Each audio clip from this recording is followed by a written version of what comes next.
founding partners at Trowbridge Law Group. And today I am going to walk you through the process of verifying an investor's accredited status. For those that don't really know me that well, before I graduated law school, actually during law school, I had a summer internship at a company called Patch of Land. They are basically a 506c issuer, so they're real estate crowdfunding uh, portal, if you will, or platform.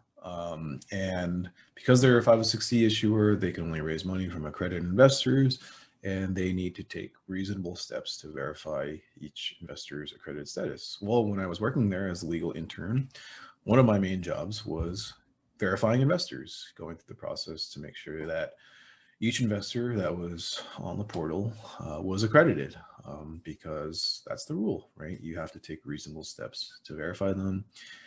And that was me. I was the reasonable steps.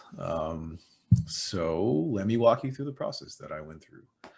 Well, there's two main ways that a person can qualify as an accredited investor. So a person as in a human being, not talking about entities. Entities kind of have their own categories for qualifying as accredited.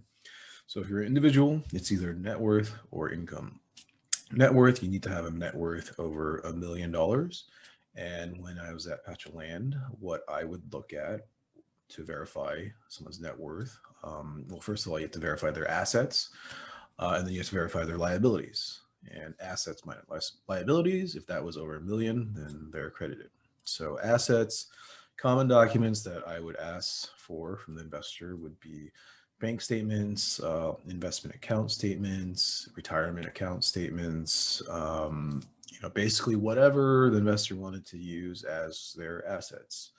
Real estate, investment real estate. So under the rules, you can't use your primary residence, but if you have investment real estate, you could use those to count towards your net worth.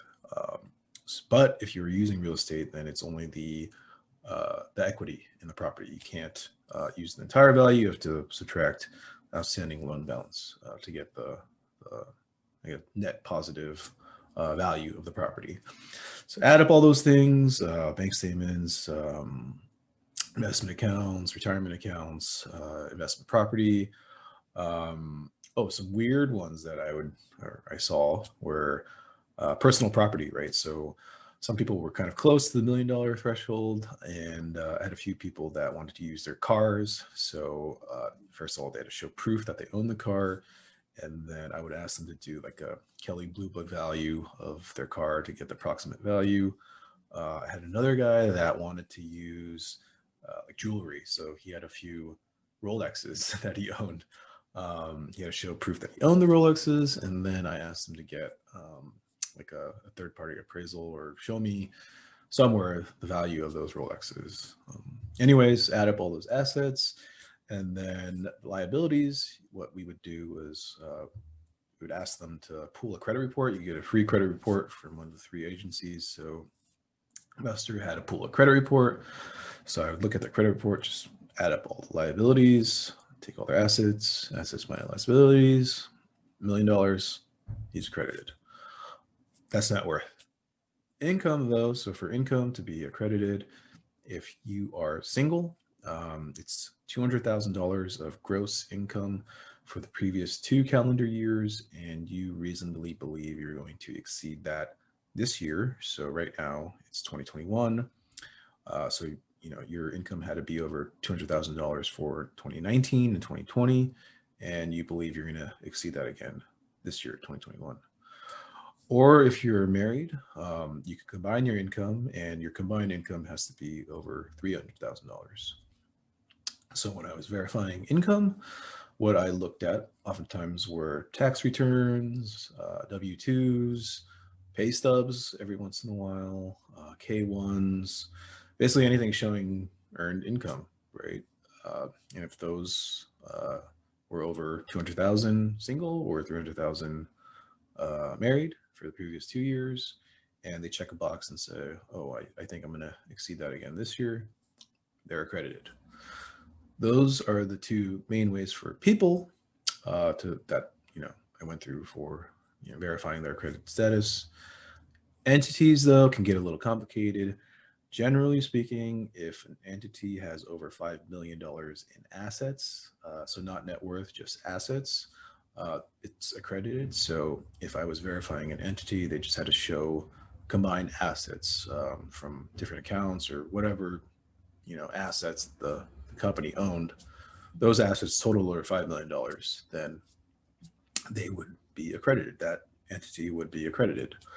The other way an entity can qualify as accredited is if all the equity or beneficial owners of the company are accredited, either by net worth or income or some other method. Then that entity itself collectively is also accredited. So, example, we had an LLC that was trying to invest as the LLC, right? And it was owned by 3 family members. Each one of those family members had to provide me with documents that showed they were each accredited before we would allow the LLC to invest on the platform.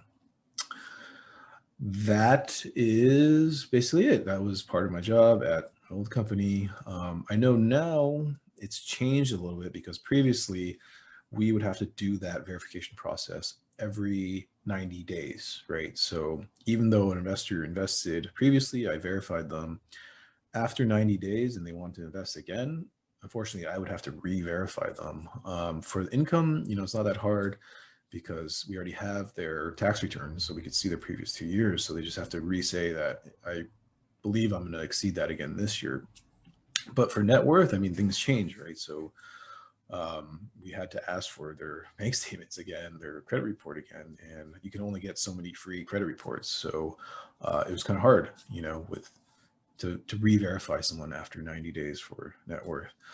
Recently, though, the SEC has kind of changed that rule, so you don't have to redo it every 90 days. Now, as long as you verify that investor the first time and you have no reason to believe that their status has changed, and the investor checks a box that says, I'm still accredited, you can rely on that for, I believe, 5 years going forward. So you can keep doing that for 5 years.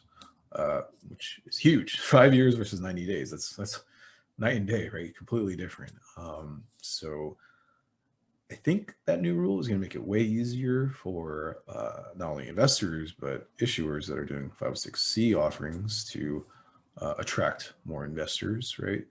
The verification process is going to be way easier. It's going to be the same upfront, but as soon as an investor is verified, way easier to keep them in your database. To send them the next 506C deal because you don't have to verify them again. So I think that's a great change that the SEC made. Anyways, that is all I got for you today. Hopefully learned a little bit about accredited investors and verifying them under Rule 506C. It's Thursday. It's always Thursday when I'm on. So that means we got another episode of TLG Talks today at noon. So go check that out on our YouTube page. As always, feel free to reach out to us here or go to our website, schedule a free consultation. Happy to talk to you and answer whatever questions you might have. Thank you for tuning in. I'll see you guys next week.